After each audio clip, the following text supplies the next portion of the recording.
Hey everyone, in this video I'm going to show you how to unzip your files in Google Drive. Let's get into it. First, find your zipped file. Open your Google Drive and look through your list of files for the one that ends in .zip. Click once on the file to highlight it so the computer knows which one you want to open. You must pick the right folder before you can start seeing the information hidden inside it. Next, use the preview tool. You want to peek inside the folder to see all the different papers and pictures it is holding for you. Right-click on the zipped folder and select the choice that says Preview. A new window will pop up showing you every single file that is currently tucked away. This lets you see the latest content without having to move anything yet, so you can be sure it is the right folder. Next, pick an app to open the files. At the top of your screen, click on the button that says Open With. From the list that appears, choose a tool like ZIP Extractor or another simple opener.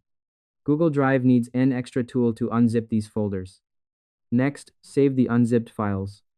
The final step is to take the files out of the zipped folder and save them as regular files in your main storage area. Click the button that says Extract and choose which folder in your drive you want to put them in.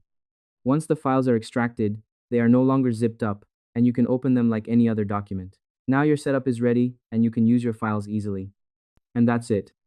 I hope this helped you out, and I see you in the next one.